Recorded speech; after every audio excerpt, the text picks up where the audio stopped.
우리나라 최고의 절세가 뭔 줄 아세요? 미리 내는 거? 아닙니다. 유튜브에서 한 번도 이런 내용이 나온 적이 없었을 거예요. 못 봤던 것 같아요.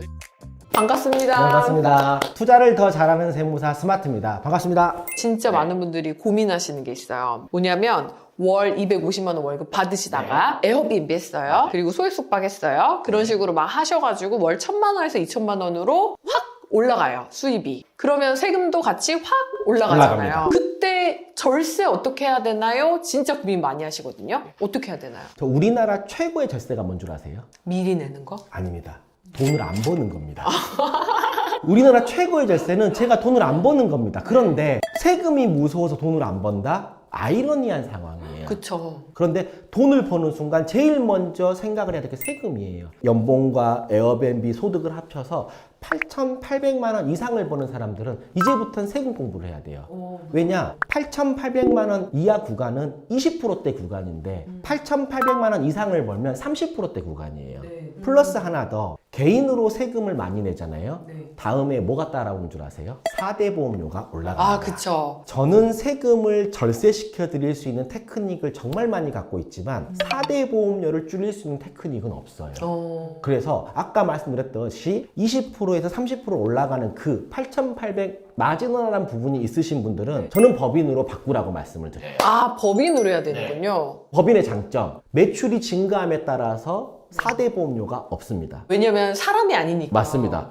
두 번째 장점, 법인은 순수익 2억 원 언더라면 법인세율은 10%입니다. 2억까지요? 원래 2억까지. 개인일 때는 8,800만 원부터 고민을 해야 되는데 법인은 2억까지군요. 맞습니다. 2억을 초과하면 어떻게 될 거냐? 20%예요. 그러면 내가 많이 세금을 낸다 치더라도 법인은 20%인 거죠. 그럼 개인으로 투자할 때보단 법인으로 투자하는 게 어떤 부분에서 효과가 나온 줄 아세요? 건물을 사서 팔았다고 할게요. 그러면 양도소득세라는 걸 내요. 예를 들어서 10억에 사서 20억에 팔았다고 할게요. 우리 그러면 10억의 소득이 발생된 거잖아요. 개인으로 내게 되면 거의 4억 원 정도를 내야 돼요. 그걸 2달 뒤에 납부를 해야 돼요. 근데 법인은 10억을 벌면 많이 내도 2억밖에 안 내요. 이걸 내년 3월 31일 날 냅니다. 세금을 조금 더 늦게 낼 수 있는 거죠. 최근에 제가 경험해 본 건데 개인으로 들고 있던 건물을 매도했거든요. 맞습니다. 제가 매도했던 이유는 처음에 전략을 잘못 짠 거예요. 개인으로 샀고 개인 매출이 너무 높아지고 4대 보험료가 너무 많이 올라가다 보니 건강보험료가 매도할 수밖에 없었고 또 매도 차익 만큼 양도소득세가 발생하는데 이게 한 2억 5천 정도 되니까 세금이 제가 냈던 게 한 다 제한을 받더라도 8천을 내더라고요. 근데 법인은 양도소득세도 조금이죠. 조금이죠. 그러니까 개인은 이런 게 있어요. 내가 파는 물건에 따라서 세율이 다른데 법인은 물컵을 파나 종이를 파나 연필을 파나 무조건 상관없이 2억까지는 10%. 2억을 초과되는 구간은 20%. 물통 1억, 종이 1억, 볼펜은 1억에 팔았다고 할게요. 그럼 3억을 번 거죠. 그러면 2억까지는 10%. 그럼 2천만 원인 거죠. 이 초과되는 1억은 20%. 그럼 이 초과되는 1억에 대해서 20%. 그러면 토탈 4천만 원을 내는 거죠. 그런데 개인으로 2억을 벌잖아요. 거의 반 정도. 반 정도 냅니다. 거의 50%입니다. 그러면은 결국 법인으로는 매출이 발생하게 되면 소득세도 2억까지는 10%만 내고 건물을 사서 팔게 돼도 양도소득세도 10%만 내고 2억까지는 2억이 넘어가는 매도 차에 우리가 꿈에 그리는 막 100억 시세 차이, 50억 시세 차이 그러면 20%를 내는군요. 맞습니다. 제가 현 시점 기준으로 어떤 방향성으로 투자하면 되는지 투자 방향성에 대해서 정리를 해드릴게요. 주택을 에어비앤비로 돌린다거나 또는 주택을 단기 매도한다거나 주택을 투자하고 싶다라고 한다면 무조건 개인이 유리합니다. 아파트, 빌라, 다세대 이런 주택을 투자하고 싶다라고 한다면 현 시점 기준으로 무조건 개인이 유리합니다. 그런데 그게 아닌 모든 것, 호스텔, 숙박업, 공장용지, 토지, 건물 그 외에 모든 것 이쪽을 간다면 무조건 법인이 유리합니다. 근데 우리 채널 보시는 대부분들이 어떤 상황이냐면 나 월급으로는 만족 못해 투잡해볼래. 근데 이 투잡이 대부분 경매 투자거나 에어비앤비를 하기 때문에 처음에는 작게 시작해가지고 조그만한 소득이 발생하지만 시간이 지나면 점점점 커지고 결국은 건물까지 매수를 하시게 된단 말이에요. 왜 돈은 벌게 해주고 세금에 대해서 안 알려줘서 세금 폭탄 맞게 하나요? 이런 질문 많이 해요. 그러면 저는 이런 말씀을 드려요. 에어비앤비 하나만 하고 끝내실 건가요? 건가요? 그러면 개인으로 하세요. 에어비앤비 2개만 하고 끝내실 건가요? 그럼 개인으로 하세요. 하지만 흔히 내가 월 1,000, 월 2,000 그렇게 이상으로 하실 거면 그때부터는 법인으로 가셔야 됩니다. 라고 말씀을 드려요. 그러면 세금을 줄이는 가장 좋은 방법이 법인인데 너무 어려워요. 아, 맞아요. 최근에 이제 같이 저희가 네, 일을 네, 하면서 네, 맞아요. 이런 얘기 하시잖아요. 처음에 법인을 만들 때부터 저한테 오셨으면 맞아요. 저는 계속 그 얘기를 듣거든요.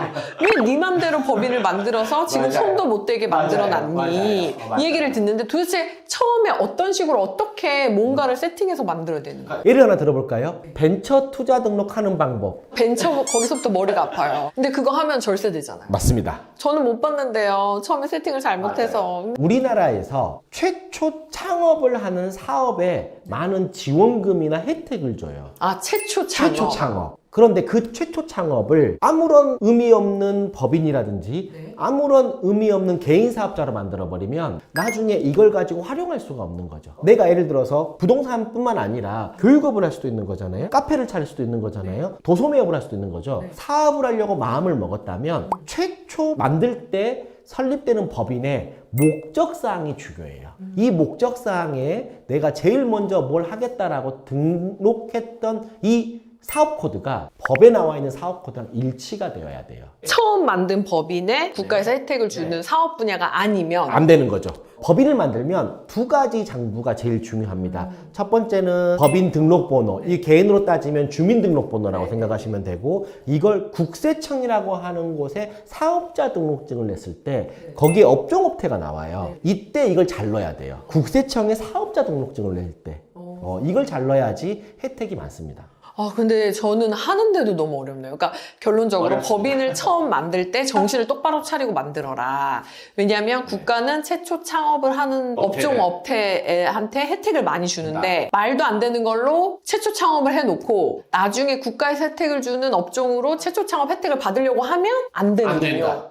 그러면 최초 창업을 하는 법인에다가 국가에서 혜택을 주는 다양한 업종 업태를 넣고 세무사님이랑 얘기를 잘해서 사업자 등록증도 그렇게 받아서 만들어 놔야겠네요. 그러니까 법인 같은 거 하나 만들 때도 그냥 막 저처럼 휘뚜루마뚜루 막 만드는 것이 아니고 국가에서 주는 혜택까지 받아야지 더 큰 사업으로 확장하게 됐을 때, 특히 부동산 투자까지 하게 됐을 때 잘 세팅을 해야 되는 거군요. 맞아요. 처음 세팅할 때부터 잘 하셔가지고 혹시 저 같은 이런 놓치는 거를 안 하셨으면 좋겠습니다. 근데 또 한 가지 많은 사람들이 질문하는 게 이런 게 있어요. 그거 법인에 있는 돈이잖아요. 그거 돈 못 배우잖아요. 제가 법인의 장점은 참 많이 알려드려요. 뭐 5가지, 10가지를 알려드리는데 거기에 반해서 법인의 단점이 딱 하나가 있어요.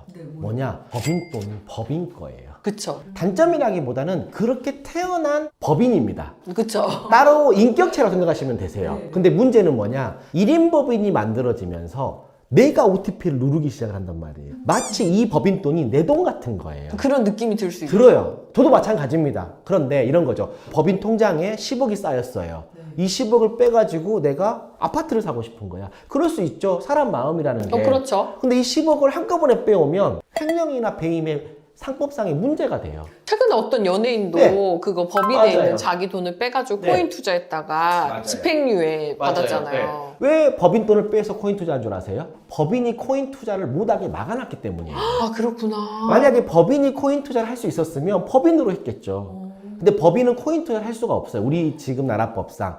그러니 법인 돈을 빼가지고 개인으로 투자한 거예요. 자, 그럴 수 있어요. 사람이 살다 보면. 문제는 법인 돈을 빼가지고 할 수 있지만 이때 들어갈 수 있는 여러 가지 테크닉이 있단 말이에요. 안전한. 자, 법인 돈을 빼는 여러 가지 방법 중에 첫 번째, 급여로 빼오는 거예요. 두 번째, 배당으로 빼는 거예요. 세 번째, 합법적으로 인정되는 수준 안에서 법인카드를 사용하는 거죠. 네 번째, 법인에서 목돈 빼는 최고의 방법은 퇴직금이에요. 그렇게 해서 법인 돈을 천천히 빼야 되고요. 만에 하나 내가 급하게 법인 돈을 빼야 될 일이 필요해. 그러면 합법적으로 법인 돈을 빌려오는 거예요. 차용증을 쓰고. 그럼 이자도 줘요. 그렇죠. 차용증을 쓰고 1년에 최소 4.6% 인정이자를 주고 연도 말에 일할 계산해야 돼요. 이 계산을 해서 법인 통장에 입금을 해놔야지만 빌리는 거지 그렇게 안 해놔 버리잖아요. 그럼 법인 돈은 마음대로 빼가는 거예요. 꿀팁 하나 드릴까요? 대박 꿀팁 하나 드릴게요. 아마 한 번도 본 적이 없는 꿀팁일 겁니다. 법인 돈을 빼갈 때 대표이사가 법인에게 이만큼 빼가겠습니다라고 차용증을 이메일로 보내는 거예요. 그러니까 법인의 이메일 하나 다시 파는 거죠. 법인 이름으로 된 이메일을 개인에서 법인에게 이메일을 보내는 거예요. 뺄 때. 그러면 차용증 자체가 나오겠죠. 법인 문서 번호 블라블라 이자는 4.6% 일할 계산하겠습니다라고 메일을 보내면 이걸 법률적으로는 증거로 인정해 줍니다. 그때 자기 돈 빼가지고 코인으로 투자하셨던 분이 만약에 그런 만들어 놨다면 괜찮았을 수도 그렇죠. 있네요. 그런 테크닉이 좀 부족했다라고 하더라고요. 그러니까 그냥 막 빼가 버린 거예요. 왜냐하면 저도 마찬가지로 지식이었거나 옆에 있는 파트너가 없다면 그렇게 관리가 안 됐을 거잖아요. 그런데 정말 꿀팁 드린 거 이것만 잘 해놓으면 법인 돈 합법적으로 빼서 쓸 수가 있습니다. 큰 돈을 뺄 수도 있어요. 그렇죠. 내 10억 빼고 싶어. 4월 1일 날 10억 빼겠습니다라고 하면 바보죠. 4월 1일 1억, 4월 10일 1억, 5월 1일 1억.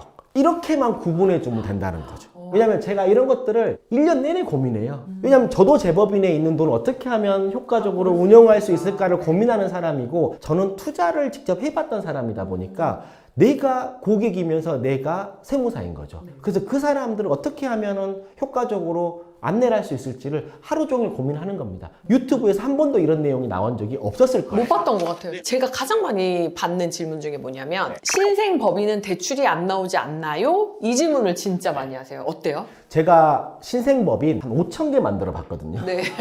제가 결론 딱 정리해 드릴게요.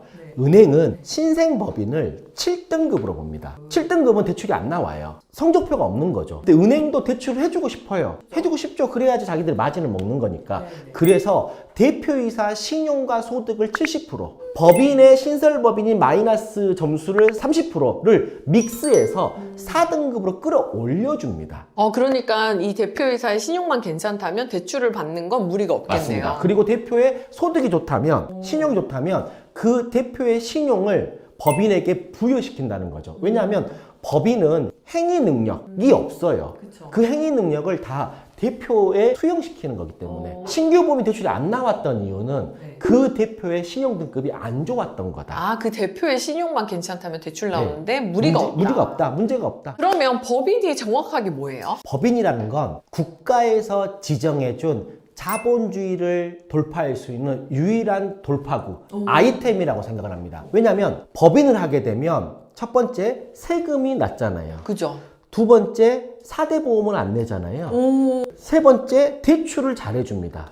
네. 이런 이유는 우리 같은 법인을 위해서가 아니라 우리나라 근간을 이루는 삼성이나 LG나 현대 같은 법인들이 있잖아요. 네네. 그 법인들을 위해서 만들어진 제도인 거예요. 우리는 그 제도에 편입을 해가지고 혜택을 보는 거죠. 2011년도 이전에는 법인을 만들 때 3명의 명의가 필요했어요. 3명. 주식회사를 만들려면 3명의 명의로 이사를 등재해야지만 법인이 만들어졌고요. 최소 자본금이 주식회사 같은 경우는 5천만 원이라고 하는 규제가 있었어요. 2011년도 이후부터는 자본금 10억 원 언더라면 1인만 세워도 법인으로 만들어주게 상법이 바뀐 거죠. 와, 편하게 바뀌었네요. 그때부터 뉴스 기사에 1인 법인이 이슈가 된 거예요. 내가 쌓아놓은 법인의 돈을 내가 마음대로 재투자할 수 있는 거예요.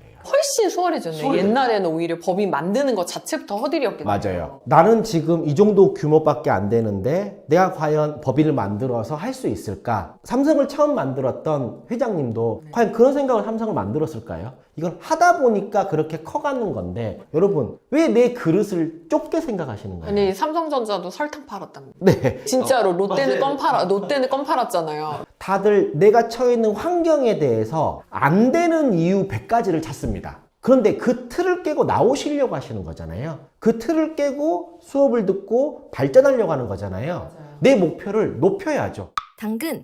아니, 근데 최근에 호스텔 용도 변경도 하셨다고요. 저는 제가 경험해 본 걸 이야기할 때 가장 확신에 차 있고 설명을 잘하는 것 같아요. 그래서 제가 법인으로 다가구를 좀 여러 채 가지고 있어요. 어떻게 할까 고민을 하다가 강자쌤의 수업을 들었던 거죠. 그래서 지방에 대전과 광주에 제가 용도 변경을 해서 호스텔을 직접 운영을 하고 있습니다. 오, 진짜 대단하십니다. 그러다 보니까 이제 고객들을 상담할 때 제가 직접 해봤던 장단점을 얘기해 드릴 수가 있는 거죠. 세무사님들 중에서 부동산 투자를 해보신 적이 없는 분들이 많잖아요. 네. 그런 분들이랑 부동산 세금에 대해서 얘기하면 고구마를 한 500개 정도 먹은 맞습니다. 갑갑증이 올라와서 네. 무슨 얘기를 하는 거지? 할 때 있어요. 이분은 세금 전문가고 나는 부동산 투자자인데 이 갭이 너무 큰 거예요. 이게 아닌데 라는 생각을 하는 찰나에 스마트 세무사님 만났는데 이 갑갑증이 없는 거예요. 맞습니다. 왜냐하면 아파트면 아파트, 건물이면 건물, 호스텔이면 호스텔. 사실 본인이 직접 다 해보니까 어떤 시점에 어떤 식으로 절세가 필요하고 세금이 문제가 되고 어떤 식으로 풀어야 되는지를 이미 다 알고 계시는 거예요. 저는 약간 독특하게 세무사를 따고 부동산 공경매 학원을 다녔어요. 어머나. 그러면서 부동산 공경매가 나랑 좀 맞다라는 걸 인지하고 우리나라에서 부동산 공경매하는 회사가 어디 있을까를 찾다가 한국자산관리공사라고 하는 캔코에 들어가서 회사에서 부동산 공경매를 했었던 거죠. 그러면서 전업 투자를 하면서 이제 서울에 아파트도 사고 팔아보고 꼬마 빌딩도 사고 팔아보고 몰입하고 시간을 넣고 투입을 했더니 하나씩 결과물이 나오는 거예요. 제가 알기로는 예전에 2019년도, 20년도, 21년도에 법인 투자 방법을 개발하신 분으로 알고 맞습니다. 있어요. 그리고 정말 수천 명의 법인 투자 수강생들을 만들어낸 걸로 알고 맞습니다. 있어요. 진짜 오랜만에 강의 무료로 맞아요. 하시는 거잖아요. 맞아요. 한 거의- 7, 8년 네, 만에. 맞아요. 갑자기 또 이렇게 강의를 하신다고 생각하니까 어떠세요? 조금 설렜던 것 같아요. 저도 그냥 평범한 사람 중에 한 명이었어요. 특히 저는 이제 지방에서 서울로 올라왔던 케이스인데 서울을 처음 올라왔을 때 테헤란로를 딱 보는 순간 저에게는 뉴욕 같은 곳인 거예요. 오. 이곳에서 성공을 할 수 있을까를 계속 고민했고 그때 나의 생각의 각도가 1도가 벌어졌는데 그게 시간이 지나면서 쫙 벌어졌군요. 90도가 된 것 같아요. 그래서 무료 라이브 강의 때도 유료 라이브 강의 못지않게 제가 가지고 있는 충분한 팁을 드릴게요. 제가 이거 하나 보장합니다. 어느 유튜브에서도 들어보지 못한 내용을 들어보지 못했던 걸 설명해 드릴 거예요. 요거 하나 제가 설명해 드릴 수 있을 것 같아요. 제가 봐도 대한민국 최초인 것 같아요. 자녀법인을 활용할 수 있는 방법을 제가 이번에 무료 강의 때 가족법인 아니고요? 가족법인에 한계가 있습니다. 처음부터 자녀법인을 만들어서 들어가잖아요. 그럼 상속세가 없어요. 이걸 제가 직접 하고 있기 때문에 누구보다 솔루션, 테크닉을 필요로 한지 알고 있는 거죠. 법인 만들고 제일 먼저 좌절하는 곳이 어딘 줄 아세요? 알아요. 통장. 네, 은행입니다. 법인 통장 만드는 것부터 힘들잖아요. 한두 계좌 열어주고. 보통 법인을 만들고 은행에 가면 다 대포 통장으로 오인하기 때문에 30만 원짜리 이체되는 통장을 만들어줘요. 이걸 여러분들이 해결할 수가 없어요. 아시죠? 네. 그래서 저는 이걸 여러분들이 해결할 수 있도록 은행을 연결해 드립니다. 그럼 여러분들 뭐 하셔야 돼요? 그 시간에 물건 검색을 하셔야 돼요. 본질은 법인이든 개인 사업자든 에어비앤비든 얼마만큼 돈을 더 버는 집중할 수 있냐라는 게 저는 본질이라고 생각을 해요. 부동산 관련된 정보 50%, 일반 사업을 하시는 분도 충분히 챙겨갈 수 있는 그런 정보 50%를 꾸며놨으니 꼭 들으시기 바랍니다. 오늘 되게 여러분들 머리가 아프신 시간이었을 것 같아요. 왜냐면 맞아요. 갑자기 막 법인, 세금, 막 자녀 법인 막 복잡했을 것 같은데 내가 지금 당장 이 돈을 굴리는데 뭐 이렇게 거대한 법인까지 내가? 라고 절대 생각 안 하셨으면 좋겠고 사실은 우리가 어떻게 될지 아무도 모르는 거고 사실 100만 원이 1000만 원이 되는 거고 1000만 원이 또 1억이 되는 거고 1억이 되면 그때 고민을 시작하시거든요. 그럼 그땐 이미 늦었습니다. 100만 원을 벌기 시작할 때 법인을 처음 시작하실 때부터 세팅을 잘 하시는 게 진짜 중요할 것 같습니다. 그래서 지금 답답증을 느끼시거나 아니면 앞으로 투자를 하고 싶은데 법인, 절세, 세금에 대해서 고민이 있으신 분들은 무료 라이브 들으시면 정말 도움 많이 될 것 같고 저희 고정 댓글에다가 무료 라이브 신청 링크 달아놓을 테니까 많은 관심 주시고 이름만 무료지 유료급에 해당하는 다양한 정보들을 가져가실 수 있을 것 같습니다. 에어비앤비로 월 300을 벌었다고 할게요. 이걸 아무런 비용 처리를 하지 않게 되면 내년 5월 달에 종합소득세에 합쳐집니다. 스마트님, 제가 직장인인데요. 회사에서 겸직금지 의무 때문에 불이익이 있는 거 아닌가요? 스마트님, 법인으로 번 돈 중에 일부를 집 살 때라든지 전세보증금으로 쓰고 싶은데 그런 테크닉은 없나요? 라고 물어보시면 빼는 방법입니다. 요즘 강남 부자들이 만드는 시스템입니다. 서울에 호스텔 건물 사고 싶잖아요. 이렇게 법인을 활용하시면 돼요. 대출도 쉽게 받을 수가 있습니다. 이건 제가 다 해봤기 때문에 말씀을 드리는 겁니다. 반갑습니다. 투자를 더 잘하는 세무사 스마트입니다. 에어비앤비를 하다 보면 월에 300 정도는 더 벌게 되는 것 같아요. 근데 이 정도로 현금 흐름이 더 커진 게 처음이라 혹시 세금 폭탄 맞아서 내년에는 손에 남는 돈이 별로 없을까 봐 좀 걱정이 됩니다. 개인으로 돈을 벌면 우리는 종합소득세라는 걸 뗄래야 뗄 수 없습니다. 무조건 종합소득세를 내야 되는데 슬픈 게 하나 있어요. 종합소득세를 내는 개인, 사람은 다음 연도에 건강보험료와 국민연금, 즉 4대 보험료도 같이 따라옵니다. 그래서 여러분들이 에어비앤비로 300만 원을 벌었어요 라고 하면 정말 기쁘잖아요. 하지만 내년도에 300만 원 번 거에 대한 종소세, 종합소득세라고 합니다. 이것도 납부하셔야 되고요. 거기에 따라서 4대 보험료까지 같이 납부해야 되기 때문에 개인 사업자로 진행을 하게 되면 납부하는 금액이 좀 많아지는 거죠. 그러면은 오히려 안 버는 게 나은 거 아닌가요? 그렇진 않습니다. 예를 들어서 내가 1억을 벌었으면 최대 6천만 원 정도 되는 세금과 4대 보험을 내는 거지 1억 다 납부하는 게 아니에요.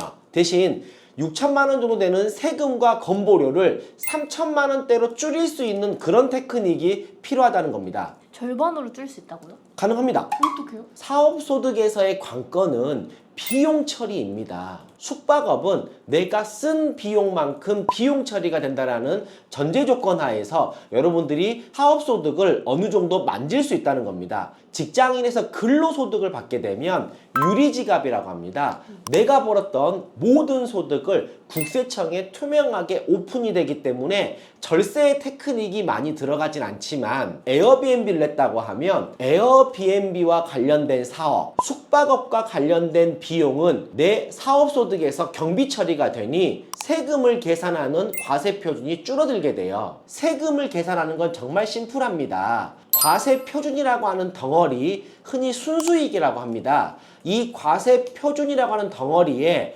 세율이라고 하는 걸 곱해주면 나의 세금이 나오는데요. 에어비앤비로 월 300을 벌었다고 할게요. 1년에 3,600만 원을 벌게 됩니다. 이걸 아무런 비용 처리를 하지 않게 되면 이 3,600만 원이 내년 5월 달에 종합소득세에 합쳐집니다. 그러면 세율이 들어가면 세금을 많이 내겠죠. 자, 팁 하나 드릴게요. 종합소득세에서 내 과세표준을 줄이고 싶으면 숙박업 관련된 비용을 많이 쓰면 되겠죠. 그러면 가족법인이라는 걸 하나 만들어서 내 가족법인이 내 에어비앤비를 관리하는 관리비를 지출하는 거예요. 자, 홍보 누가 해요? 본인이 하는데 이 홍보를 외주를 주는 거예요. 누구에게? 내 가족법인에게. 내가 한 달에 300만 원 정도를 벌어서 1년에 3,600만 원이 내년도 종합소득세에 합쳐질 것 같으면 가족법인이랑 하나 세워가지고 청소,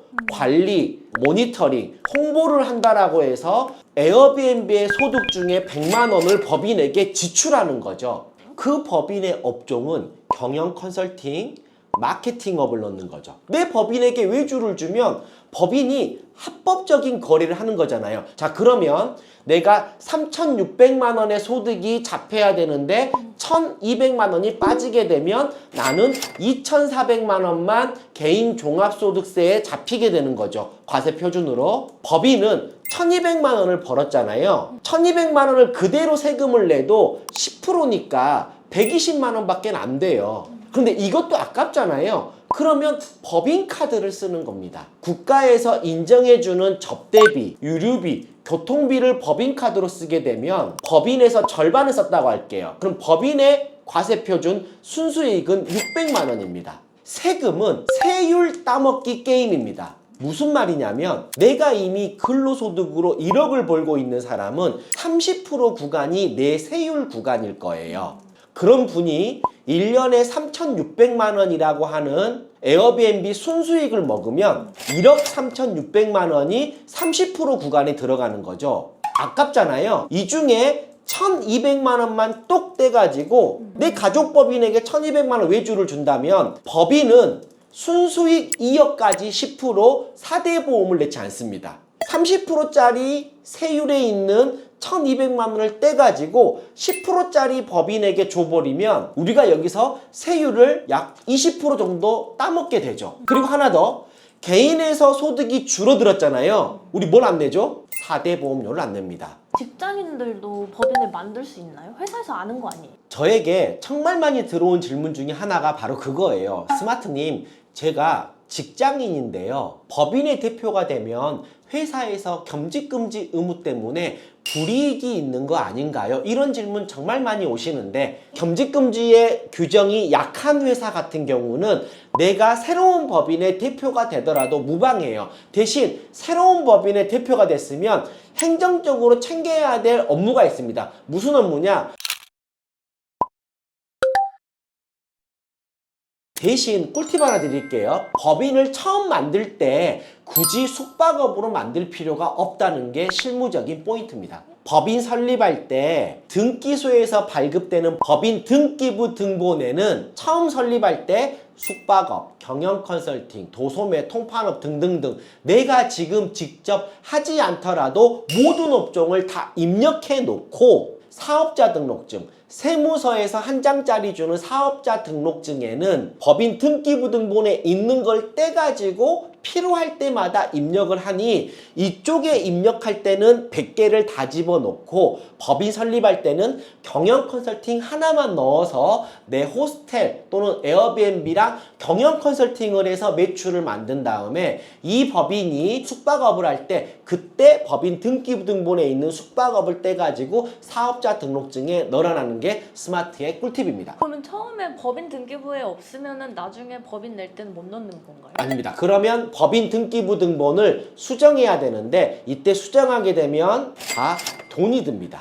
최소 50에서 많게는 100만 원 정도가 발생을 하니 처음 법인 설립할 때 이런 것들을 유념하게 해서 설립을 하시면 됩니다. 세율이 적어서 좋은데 복잡하거든요. 단순하면 세금을 많이 내야 되는 거고요. 복잡하게 시스템을 만들면 합법적으로 세금을 적게 낼 수 있는 게 요즘 강남 부자들이 만드는 시스템입니다. 제가 하나 정리해 드릴게요. 나는 태어나서 에어비앤비 한 개만 할 거다라는 사람은 법인 만들 필요 없어요. 내가 태어나서 에어비앤비 2개만 하고 이 세상을 뜰 거다라는 사람들은 법인 만들 필요 없어요. 그런데 내가 에어비앤비를 해봤더니 내가 점점 이걸 확장하고 싶어 하는 욕망과 니즈가 발생합니다.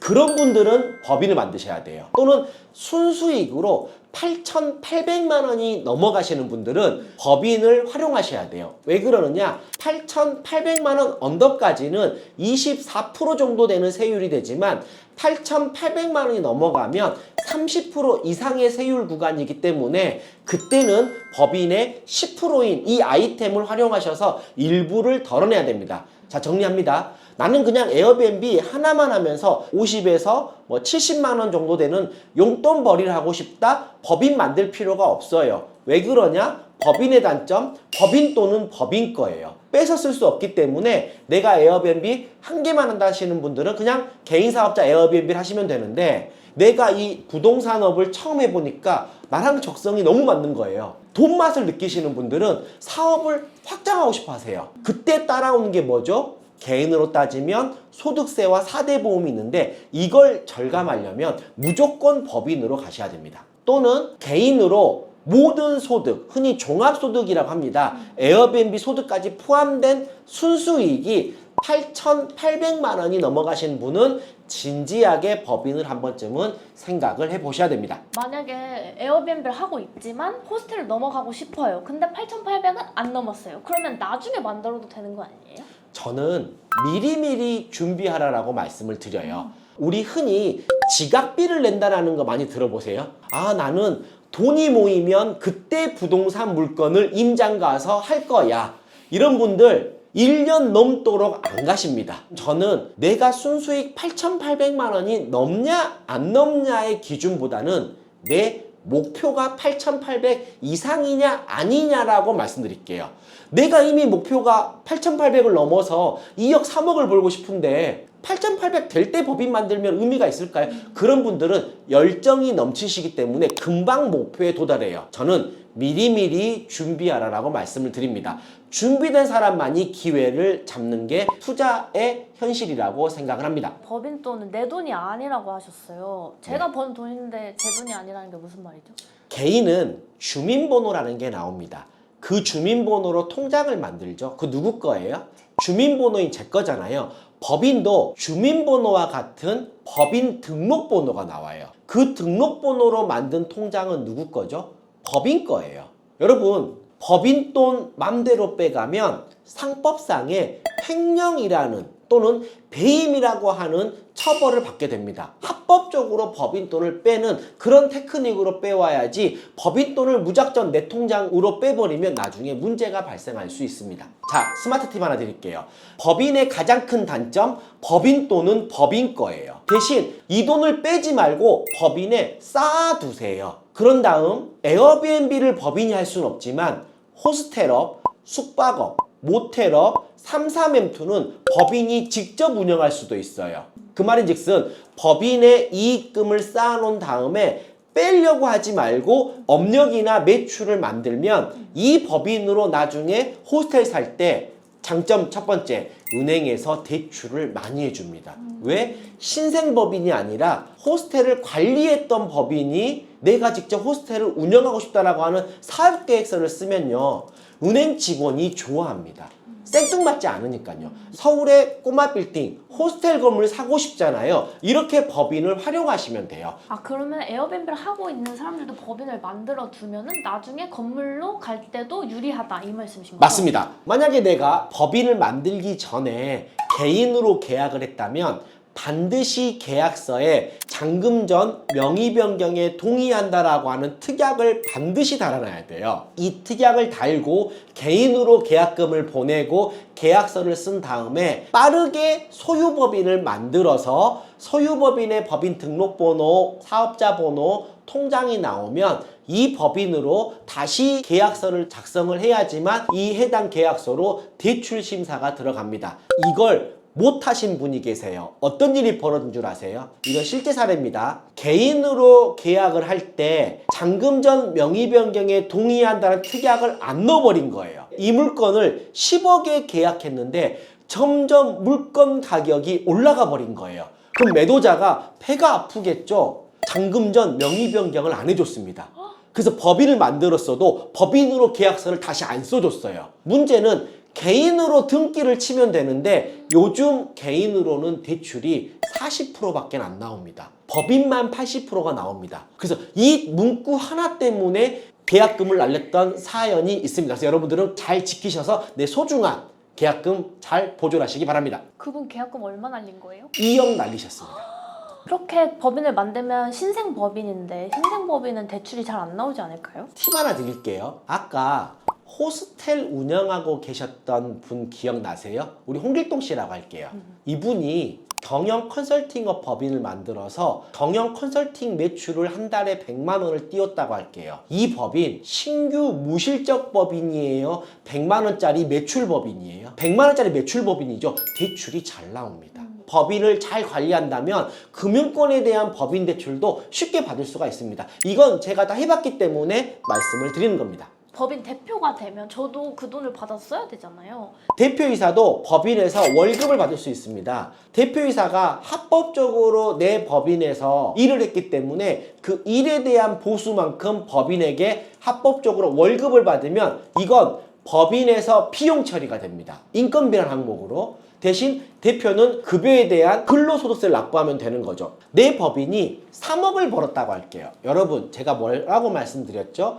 순수익 2억까지는 10%, 2억을 초과한 구간은 20%라고 말씀을 드렸잖아요. 그럼 우리 3억을 벌었으면 2억까지는 10%, 더 번 1억이 20%인 법인세를 내야 되잖아요. 아깝지 않으세요? 그럼 어떻게 한다? 이 1억을 대표이사 인건비 처리하는 겁니다. 1억에 대한 법인 과표가 줄어들어서 2천만 원 법인세가 줄어들었죠. 대표가 1억의 급여를 받았죠. 약 2천만 원 정도 근로소득을 낼 겁니다. 결론, 법인세만큼 돈을 빼가지고 대표이사가 근로소득을 내는 이런 메커니즘을 만든다면 그럼 법인세도 줄어들고 1억에 대한 돈을 대표이사가 가져갔으니 이렇게 법인 돈을 빼는 방법도 있고요. 법인에서 다 세금 내고 남은 잉여금을 주주가 배당으로 빼는 방법도 있고요. 대표가 오랫동안 근무했잖아요. 나중에 퇴직을 한다고 생각을 하면서 법인에서 목돈으로 퇴직금을 빼는 방법도 있습니다.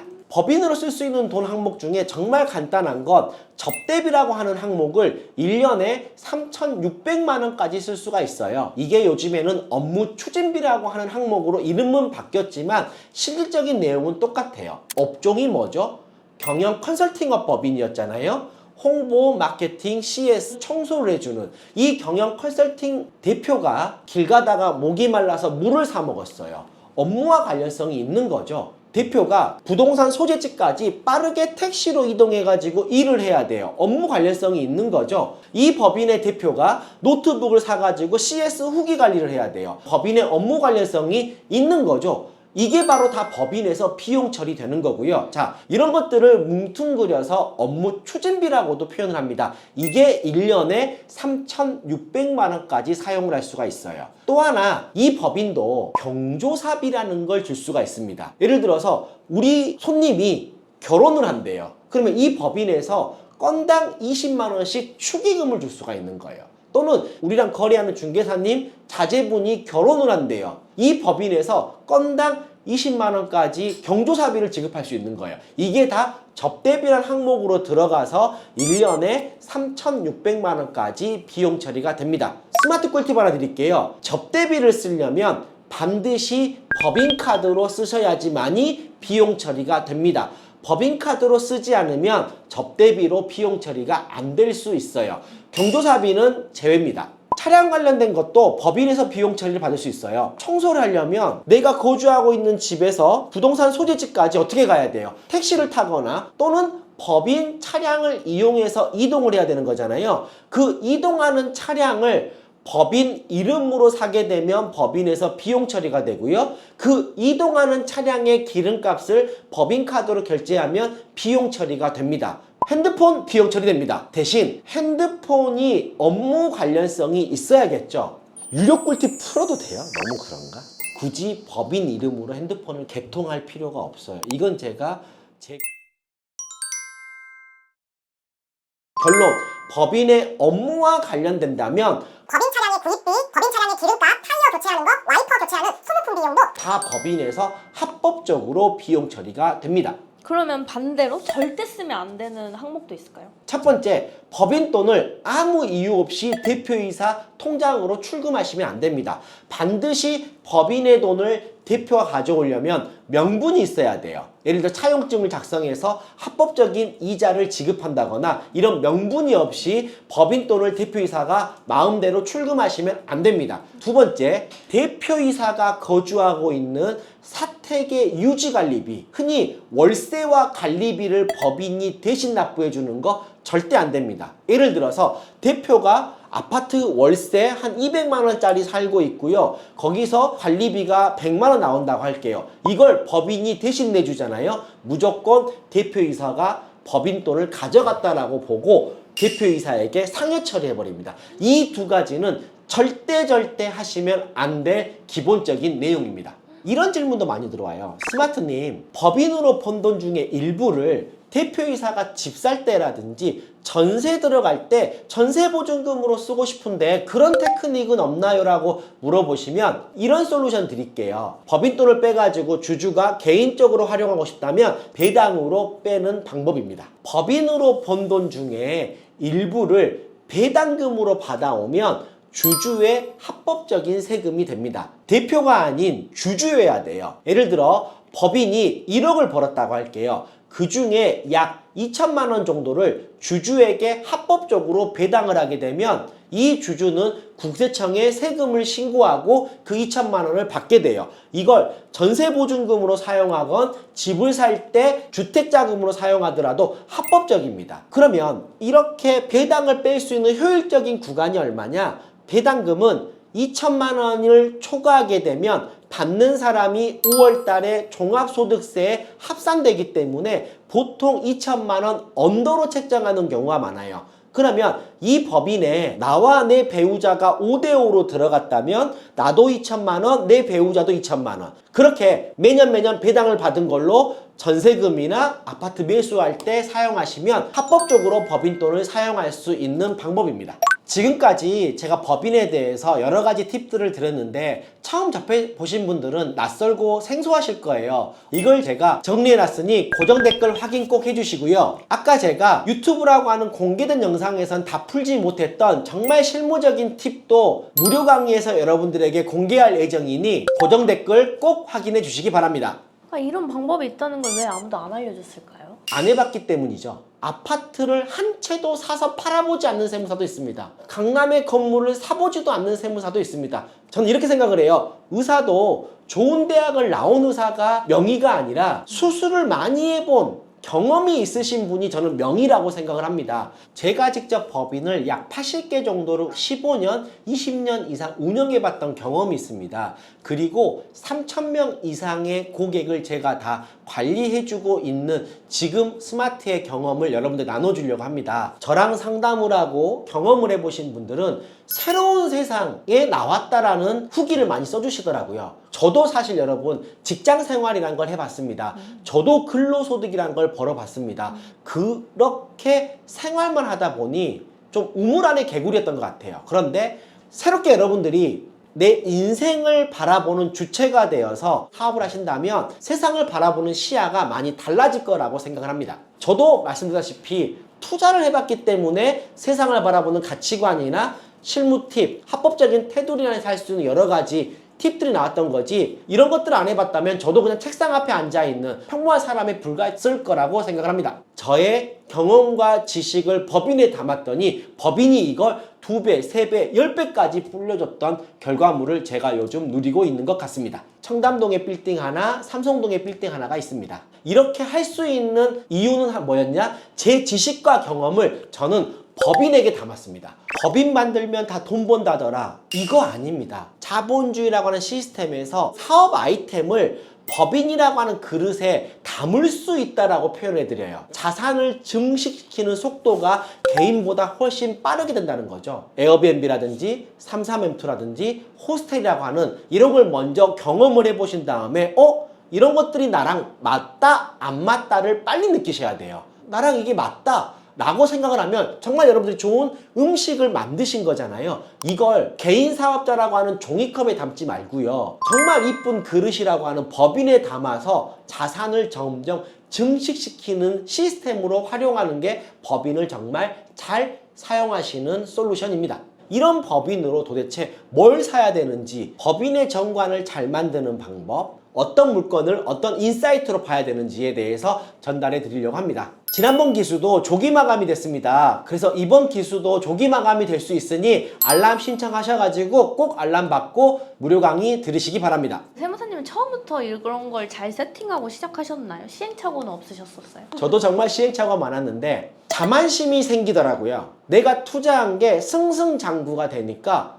마치 세상을 바라보는 게 정말 쉽게만 느껴졌어요. 저도 2019년, 20년도 때 대구의 아파트를 정말 많이 투자했어요. 그때 많이 물렸어요. 전세금으로 정말 제가 가지고 있는 자산을 다 내줄 만큼 정도로 공실이 많았고요. 종부세도 많이 나왔어요. 그런 경험을 하다 보니까 제가 종부세가 안 나오는 물건이 뭘까라는 고민을 하기 시작한 거죠. 저도 처음에는 아파트 갭 투자로 시작을 했다가 종부세가 안 나오는 물건은 꼬마 빌딩 근생이라는 걸 깨닫고 20년도부터 꼬마 빌딩을 신축하려고 돌아다녔죠. 마침 운이 좋게 코로나 저금리와 물리면서 그동안 제가 손실을 봤던 걸 다 극복할 수가 있었습니다. 큰일 날 뻔했죠. 네. 따박따박 들어온 월급이 인생을 살면서 안정적인 느낌을 주고 이 안정적인 느낌을 해치고 싶지 않은 생각을 갖고 계신 분들이라면 괜찮습니다. 하지만 긴 인생을 살면서 역동적이지만 또는 힘들지만 뭔가를 일궈 나가면서 성취감을 느끼고 내 자산이 증식되는 걸 보면서 인생의 만족감을 느끼신 분이라고 한다면 한 번쯤은 새로운 것에 도전해보라고 저는 말씀을 드립니다. 경험과 나의 인사이트를 남의 회사에 주지 마시고요. 내 회사를 만들어 보는 건 어떨까요? 최근에 스마트 세무사라고 하는 제 유튜브 채널을 개설했습니다. 제 채널도 많이 구독 눌러주시고요. 많이 봐주셨으면 감사하겠습니다.